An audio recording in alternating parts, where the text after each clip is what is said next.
and welcome to today's video. For today's video, we are building the tiniest tiny house that I could possibly build. Now, granted, this is the tiniest house that I can build with some comforts, let's say, because at the end of the day, you still are going to need some space in between for your Sims to actually be able to move around, but I could have cheated a bit more here and done some things like placing the bed further into the wall, for example, even scooching the kitchen into the wall, maybe trying to fit everything into a 2-tile wide, but I think that might have been pushing it a bit too far.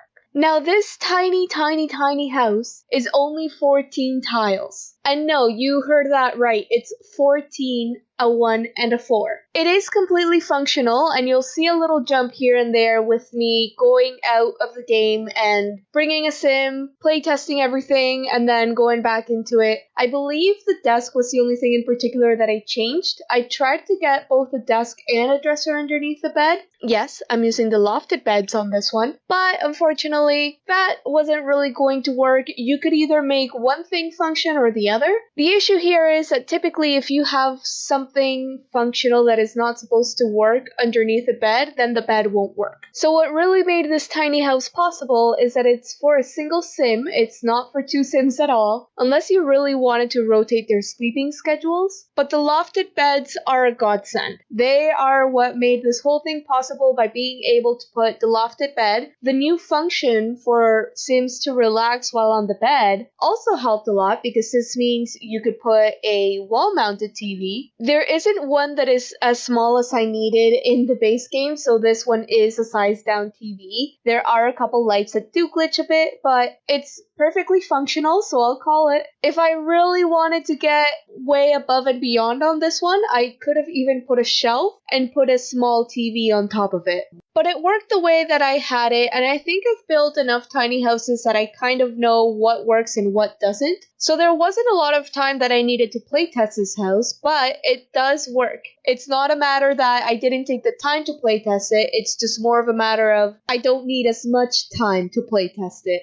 As far as the inspiration for the house goes though, I saw a video recently where they redid a bedroom to include a dresser and a desk, and the point of the bedroom was that the dresser was kind of like the step up to the bed since they put the bed lofted up so you could have some storage underneath, and the desk was basically a desk that was just attached to the wall that you could drop down. It was an awesome video. But at the same time, I just kept thinking to myself, that is a closet. That is not a room. But unfortunately, if you're obsessed with the real estate market, as you probably are if you're watching a Sims video, a lot of places around the world are unfortunately like that. In Ontario, where I live, I can't say there's much of an exception there. You're either paying an arm and a leg for a bedroom or just looking for a studio that doesn't really exist unless you go to Toronto, and let's be real, no one wants to go to Toronto. So in the house itself, there are quite a few skills and a few that are missing, which I could have added outside, but I didn't really want to add anything substantial outside. I really wanted this to be more of a loft type of building, but I also didn't want to build the full building around it since I didn't want to just have empty rooms. Which, if you wanted to see that, I do have a build that I did where everything was empty except for the one unit. I could totally do that for this one as well. So the room has a fully functioning bathroom. It has a toilet, a sink, and a shower. The kitchen, however, does not have a sink.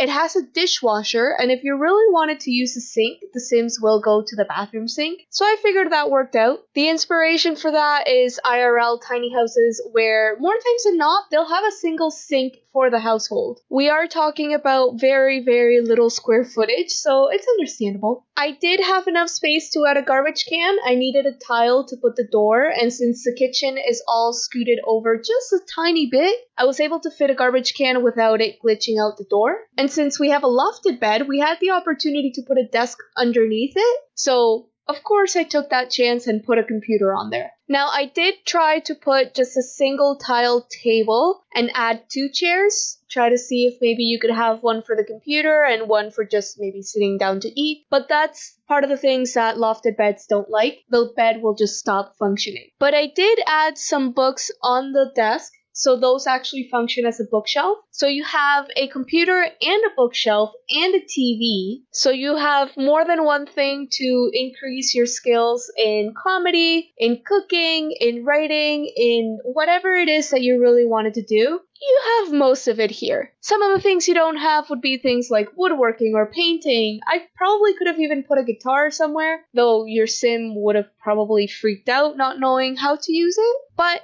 once you have books, you can get a book to do that as well. And surprisingly enough, I was very astonished that the dresser works, and so does the fridge. I thought one of those would glitch out, but no. They both work. Outside, I did put a woodworking table and a couple bonsai trees, so you're more than welcome to use that as well. And you'll see that I ended up putting some pathways as well to make it look like this is a very, very tiny lot. So all in all, especially considering where I placed this lot, I think it ends up making sense. The fact that it's so small and you don't have to fill up the rest of I believe this was a 20 by 15. It's not even a very big lot, but even then I needed to make it even smaller. But anyways, this wasn't a very long video as it is, and I rambled on a lot about how I did this, but I hope you enjoyed it. I was actually quite surprised at how small I could actually make this. I made a 21 tile tiny house at one point, and I thought that was probably already pushing it. So I'm glad to say that at the moment, I think my limit is 14 tiles. But I digress. Thank you so much for watching this video. I hope you enjoyed it, and I hope to see you in the next video. Have a great weekend!